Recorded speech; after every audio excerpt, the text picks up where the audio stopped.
What's up, everyone? Welcome to another episode of Down Once More. I'm your host, Matt, and this week I got something a little bit different planned for you. Last week I did the What's Coming to Streaming in theaters in April, and it got me thinking.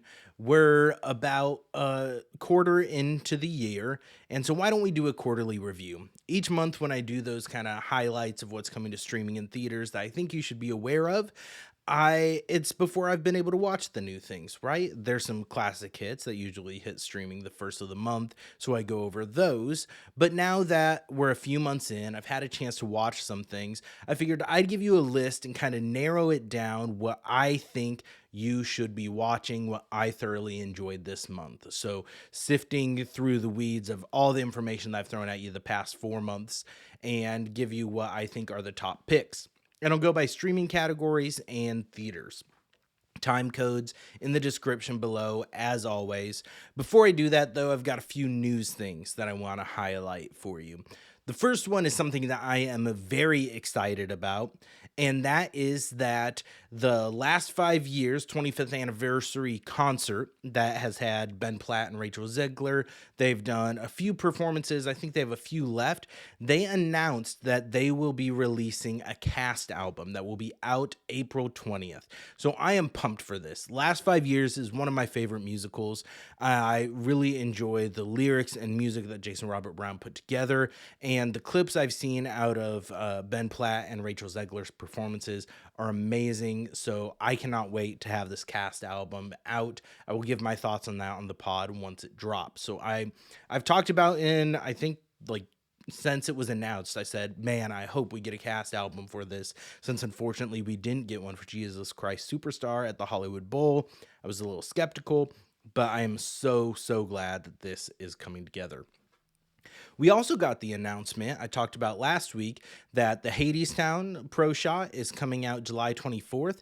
It was released just like a day or two after that, that the sixth, the musical Pro Shot, is finally coming to theaters in the US on August 14th. Now, that had a limited run over in the UK last year, and so I'm really glad that we're finally getting to see that in the US. I had talked about it I maybe in December's episode about why haven't we seen anything about this coming to the US or streaming anywhere, and now we know. Just taking a while to get distribution rights and get that out there. Back to cast album news, it was announced that this 2025-2026 Broadway cast of Chess the Musical, the revival of that with Aaron Fiat, Leah Michelle, and Nicholas Christopher, they are releasing a cast album of that out April 10th, so out this Friday, that you can check out. And then finally, In Pieces, the musical, Brad and I reviewed the concert from Joe's Pub. Joey Contreras' kind of musical that's been growing and building up steam online, and he's constantly kind of reworking it, trying to refine it, and get a final version to push to Broadway.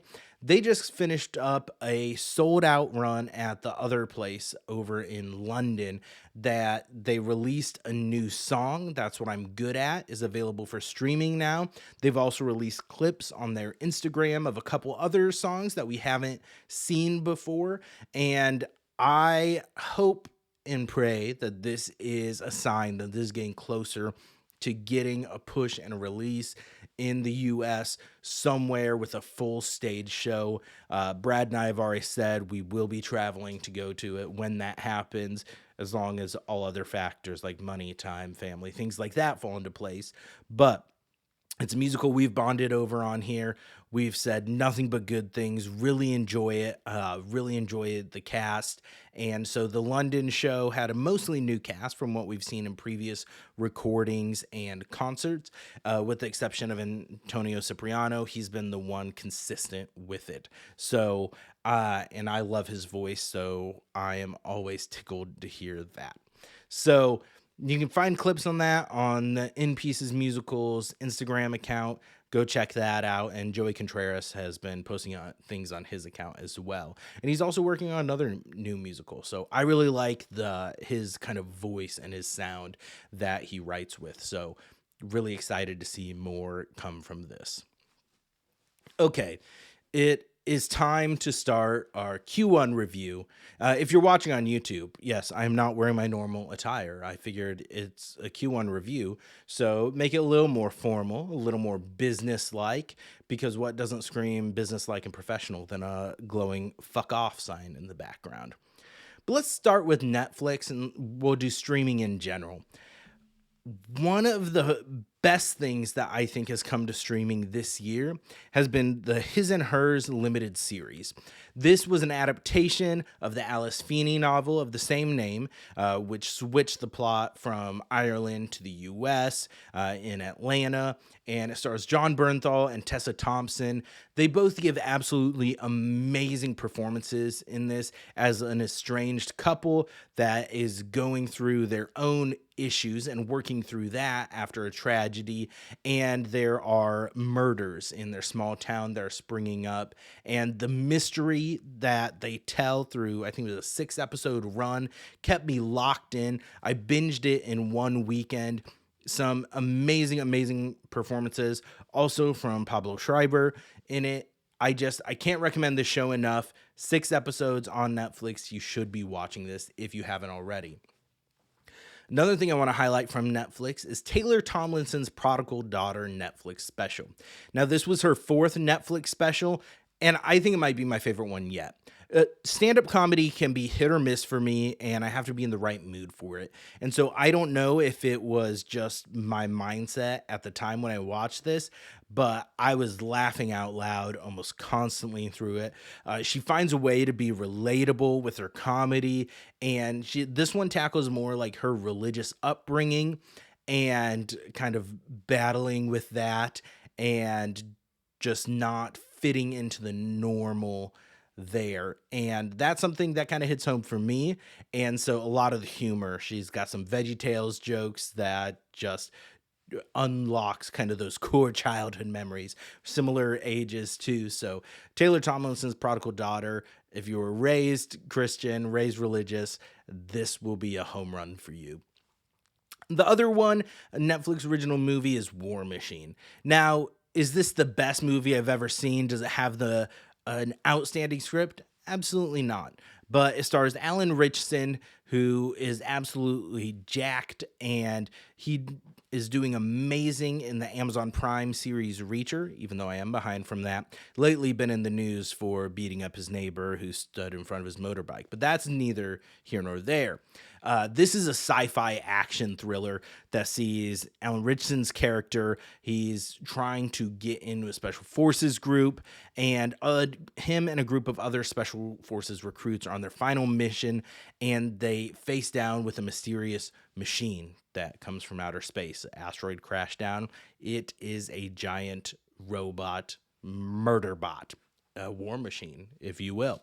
There's not much depth to this, but it's got a lot of fun action in it, and I had a good time. It does start off a little slow, I will say that, but once you get about 20-30 minutes in, the action picks up and pretty much goes nonstop through the end of the movie. And they do set it up for a sequel, which is always fun, and we'll see if that gets greenlit and happens. Let's hop over to Apple TV. And the main thing I want to call out here is Shrinking Season 3. It premiered in January. It's got 1 episode left that premieres tonight. If you're watching this on release day on the 8th, that is when the final episode of Shrinking Season 3 premieres. And I've sung Shrinking's praises on here numerous times, but Jason Segel stars in it as Jimmy Laird, therapist who loses his wife to a drunk driver, and that's where season 1 picks up with him. Harrison Ford plays kind of his mentor and the head therapist at the clinic he works at, and Jessica Williams plays his wife's best friend, who's also a therapist, Gabby, and it is amazing. Everyone is so good in this show.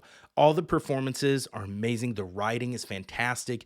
It balances the humor and the lighthearted nature and moments with some very, very heavy subject matter that will have you tearing up and crying through it. Just very human emotions and story that it is telling. About a lot of it is the chosen family around you, your friends, your neighbors, and how big of an impact they can have in your life. I will say this was originally going to be a 3 season show, and they announced before season 3 kicked off that it was renewed for a fourth season. So I'm not sure if that's why. There are some moments in season 3 that maybe feel like a little bit stretched out. I'm not sure if that's just because I already have it in the back of my head that maybe that's what's happening since it's going an extra season. But we also see some of the characters, I feel like in season 3 they are backsliding a little bit, but I'm still really enjoying it and very heavily invested in the story that it is telling. Bill Lawrence posted recently on social media that the end of season 3, this finale episode this week, that's the end of his story, and that they're telling a new story with season 4. So I'm interested and excited to see what that actually means. And if we do get some kind of closure finality at the end of season 3, and then we're diving into just a little bit more specific character arcs in season 4. I'm not sure, but I am excited to see what it means. I will definitely be tuning in for season 4 when it releases. The other Apple thing I want to call out is Monarch Legacy of Monsters. I talked about it on last week's episode a little bit. I'm not completely caught up. I think I've got 2, 3 more episodes of season 2 until I'm caught up with where we're at currently. But so far, season 2 has introduced a new Titan to the kind of monsterverse with Godzilla and Kong. We're kind of keeping to the Randa family drama in it, and we're getting some great performances from the leads. I'm excited to keep digging into this and seeing how it sets up the future movie universe, and if we see some crossover with some of the characters, not just the Titans, the monsters in that world. So I think that's definitely worth checking out. You will notice I'm also only specifically giving recommendations of things that I have watched. And so that's got my official stamp of approval on it. Over on HBO, 3 things I want to call out. First is A Night of the Seven Kingdoms. I was not sure what to expect with this going in, with relative unknowns, Peter Claffey and Dexter Soul Ansel in it as the lead characters, Dunk and Egg, respectively. But man, they have been my favorite on-screen duo in a long time. And this series took me such by surprise. I was not quite sure. I've been kind of hemming hawing on Game of Thrones since the last few seasons of the show. I still think it's a fantastic fantasy show, but sometimes it can feel like it's a bit reaching, a little bit dry, a little bit stretched. I've been enjoying House of the Dragon pretty well, but this is my favorite Thrones universe show in a while, partially because it feels so much different than anything else. It still has some very heavy dramatic moments and intense moments that keep you invested, but it's a lot more ground level and feels like lower stakes for the majority of season 1. Season 1 is based on the first novella in George R. R. Martin's Dunk and Egg series, The Hedge Knight, and which all of his novellas were compiled into A Night of the Seven Kingdoms book that I am currently reading. I finished The Hedge Knight just last week, and I feel like the show was an amazingly faithful adaptation and expands and adds in some new kind of depth to some of the characters in an amazing way. Kind of how I felt like season 1 of the original Game of Thrones series did a pretty damn good job adapting the first Game of Thrones novel. Now, hopefully, The Night of the Seven Kingdoms doesn't have the kind of fall off that we got eventually with Thrones. Hopefully, it stays consistent. But man, this cast, they're already filming season 2, I believe. And I am so excited to see where it goes. I was debating if I was going to keep reading the book or stop so I'm not spoiled. And I'm surprised in the show, but I am going to keep reading, I think. Other things is a show that's still ongoing, which I debated including those on here, but I wanted to include Shrinking and Monarch, so I decided to make the rules and include these as well.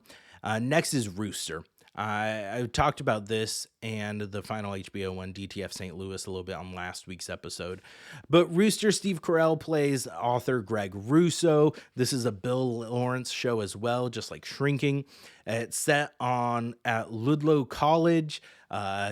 You have John C. McGinley, who played Dr. Cox in Scrubs. He plays the president of the college. Danielle Deadweiler plays another professor on the college and the dean of the college. And she was announced she's going to be in the X-Files reboot that's coming out.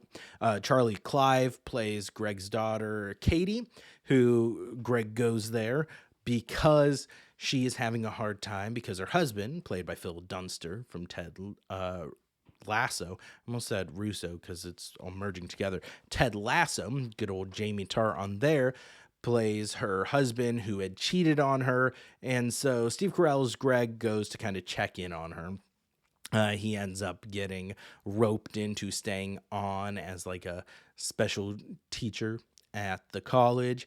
So I don't want to give away too much, but so far the drama has been great. The humor's been great. Steve Carell's given a script to shine in with his charm and kind of awkwardness that you get. And so far, it's been amazing. I'm caught up with it fully, and I can't wait to see where the rest of the series goes. Finally on HBO is DTF St. Louis. I did decide I am going to recommend this just because it is intriguing. Given the caveat, it is a little bit slower, it is a little bit awkward, but Jason Bateman plays Weatherman Clark Forrest. David Harbour plays Floyd Smyrnich, who's a ASL interpreter on the news with Clark, and they meet. He's the sign language interpreter. And then Linda Cardellini plays David Harbour's wife. Carol loves Smyrnich. And this isn't really spoilers. It's in the first episode in the description. Clark introduces Floyd to the DTF St. Louis app, down to Fuck St. Louis, where you can go just have some extramarital fun.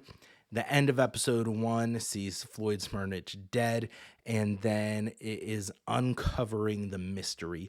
Each episode after episode 1 has given us a little bit more information, so you think you know what's going on, and by the end of the episode, things have been kind of flipped on their head, so you don't really know what's happening. It is a little bit slower, but the writing is good, the acting is incredible, and I am still excited and invested to tune in every week to determine and find out what actually happened, was the true story with this mystery. And then over on Disney Plus, I want to call out Wonder Man. This is one of the newer Marvel series. It was a limited event, 8 episodes. They dropped it all at once. It had not much marketing at all, has not had much of a push, and because they did an all-at-once drop, I feel like it did not get a chance to breathe and get the recognition it deserves. Yahya Abdul-Mateen II plays Simon Williams, who is a struggling actor who's setting his sights on the role of Wonder Man. A new reboot has been announced of this superhero movie property, and the director is talking about how a lot of people have superhero fatigue. So it's very meta at times as well. But Simon Williams is wanting to land this role. He feels like he's destined to play this role because of some of his history and things that have happened in his past. But he's battling up against a rule where actors who have cannot have superpowers. If you have superpowers, you cannot be an actor in the industry.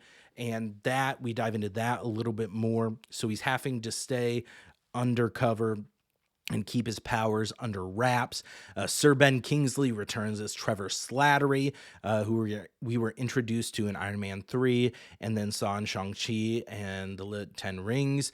And so their kind of bond and kind of brotherhood, buddy, almost like buddy cop, kind of dynamic throughout it. They play perfectly off each other. Their dynamic is so fun. I think this is one of Marvel's most unique projects that we've had in a long time, and I think more people need to be watching it. This is what I want to see more of in the MCU, this type of project, and I hope we get to see more of this character. I hope we get to see a second season, and I hope we get to see some more kind of unique stories told in this manner. Also in Disney Plus is Daredevil Born Again season 2. We're only 3 episodes in. Their release drop has been weird. They were originally saying they were releasing 2 episodes on March 24th. Then they only released 1, and then they released 2 on the 31st. So we do have 3 episodes out now. The 4th one will be out when this episode drops. But so far, this season has been hitting the ground running. I feel like Charlie Cox as Matt Murdock, Daredevil, is one of my favorite Marvel castings that we've seen. Someone that I was unfamiliar with before. I feel like he just embodies that role so well and is now, I can't picture anyone else in that role. Now, I will admit I was not a comic reader, so I can't speak to if it's faithful to the comic run or not. But Daredevil feels like one of the more visceral, gritty shows in the MCU now, since they've officially incorporated it from the original Netflix series. But I do feel like Netflix did amazing with most of their castings in their kind of Netflix Marvel universe. And so it's really cool that we've been able to incorporate more of those actors and those characters into the official larger MCU. And we've had promises with previews for this season and some leaks for Born Again season 3 that we're going to get more of those characters pulled in. Vincent D'Onofrio as Wilson Fisk, Kingpin, is also just an incredible villain. He is very menacing and calculating. And now that we're seeing kind of more, and we've seen it since the beginning of Daredevil season 1 over on Netflix, that he just has this anger and this temper and this brutality that gets unleashed. And we are getting hinted and teased that it is going to go nuts in this season as well. So I can't wait to see that. I do think the action, since it's moved over to Disney Plus, doesn't seem quite as like gritty as some of the Netflix seasons. It seems a little more choppy, not quite as smooth, flowy, but it does still have the intensity, kind of the visceral nature to it. This is one of the more mature Marvel shows we get. We're getting blood, we're getting F-bombs. We're introduced to some new characters this season so far that I'm really excited to see where it goes. Final streaming thing that I want to call out is The Bluff over on Amazon Prime. This movie is, I'm a sucker for a pirate movie. It stars Carl Urban. He plays Captain Connor, who is a vicious pirate captain and has his crew of buccaneers. He's out for vengeance, tracking down Priyanka Chopra Jonas's Ursel, who is, it's revealed in the trailers, is Bloody Mary. She was part of his crew, stole, ran away, and he is seeking kind of revenge. And it's bloody. It is kind of gritty. It's got a ton of fun action in it. It's not going to win any awards. It doesn't have the most polished script. The visuals aren't always the most polished. It's over the top, yes, but it is a very fun action movie. I'm a sucker for some swashbuckling action. I think we need more pirate projects, so I am recommending The Bluff on Amazon Prime. Now, as for movies that were released in theaters, I didn't get to make it to theaters at all this year. I've had tickets for a couple movies so far, and I've had to cancel every time. But now that some of them are getting released out on digital, I just watched this past weekend Send Help, the Sam Raimi movie with Rachel McAdams as Linda Little and Dylan O'Brien as Bradley Preston. And I thought this movie was absolutely amazing. It's a survival thriller movie. It has some of the Sam Raimi staples with some over the top, like gore and just gross elements, some jump scares, and those kind of raw horror elements, but also the humor mixed in with it. Rachel McAdams' character is like a overworked and underappreciated and overlooked employee who's mocked. No one really includes her at the company.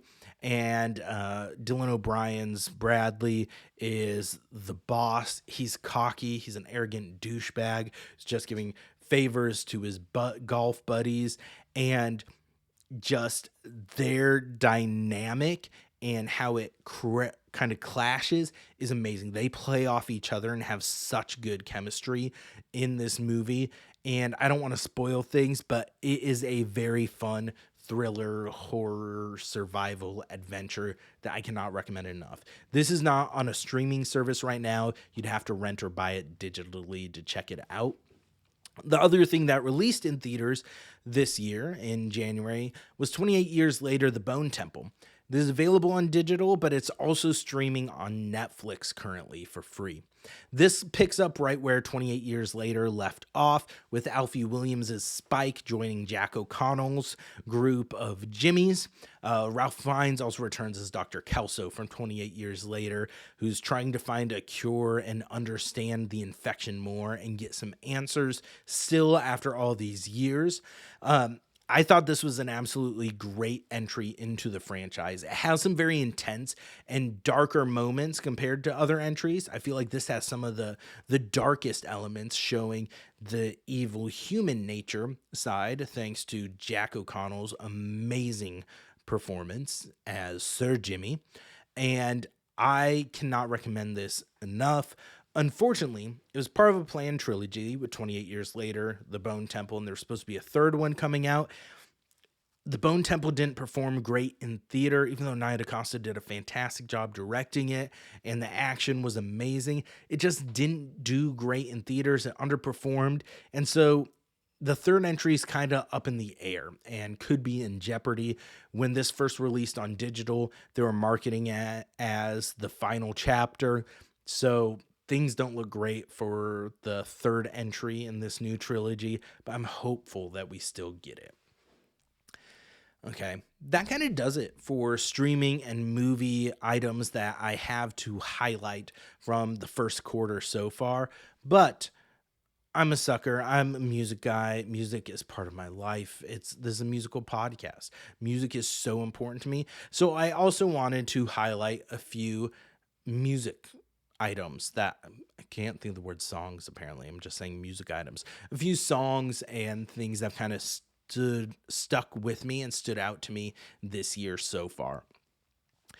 First up is one that just came across my Instagram reels, because that's what I do, because I am old and I don't scroll TikTok. I scroll Instagram reels, and that's FML by Millington.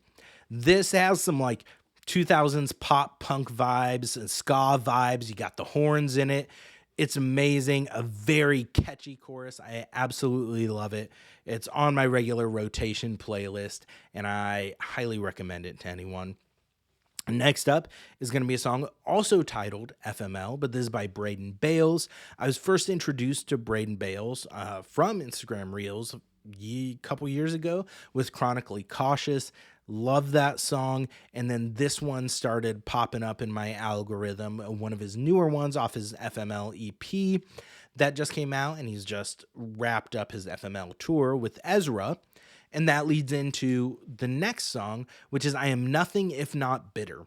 This is from Afterthought. It is a collaboration project with Braden Bales and Ezra. They do not have any music released on streaming yet. They have released clips and kind of snippets and live performances over on their Instagram page, which is at afterthought.ca. And they were playing some songs as Afterthought when they toured together. I absolutely love this song. I'm hooked on it. It is very much my shit, my vibe. That early like emo pop punk vibes of the 2000s. The lyrics, everything kind of just hit all the right notes for me, so I cannot recommend it enough. They did say that they have the album all mapped out, but there's no release date. Hopefully we'll be seeing that soon, but until then, head over to their Instagram and check them out. Next up is going to be an older one that came up when I was listening to my playlist on Shuffle, and well, my downloaded music on Shuffle. and that's Appalachian Wine by 11D7. This is an older early 2000s and maybe later 2000s, and this was part of their Attack of the Mountain Medley EP. 11D7 was a lot more like pop punk and then turned a little more electronic vibes and started out Christian, now not so much. This was still kind of their Christian phase, but this Attack of the Mountain Medley kind of folk EP. This song is absolutely beautiful. I love the lyrics of it and the story that it tells about Mother Earth, Father Time, their sons, fire and wind, and that relationship. It's amazing. You need to check it out. Go do that now. Next is a newer one that came up on my good old Instagram Reels. That's where I find my music now. I don't listen to the radio. It's from Instagram Reels. And that's Kingdom of Fear by Cameron Whitcomb. Just catchy, an earworm, gets stuck in your head, and the lyrics are solid as well. So recommend that. Next is going to be Is This What I'm Made Of, which is Games We Play's new single, and they've got another one coming out, I believe, at the end of this month. I really enjoy Games We Play as vibe, and Emin, the lead of the band and the writer, pretty much the main one of the band, and then he's got his bandmates, but he writes the lyrics, and he's talking about how this is one of the first ones that he's wrote solo, did a lot of stuff with other people. And so this is kind of him telling his story, go back to the kind of music he wants to make now. And so really enjoy this new single and would recommend it. Sticking in the pop punk vein, After Arizona, a local band from mine, they released a new single, Budget Liquor. It's catchy. Love the chorus. Gets stuck in your head.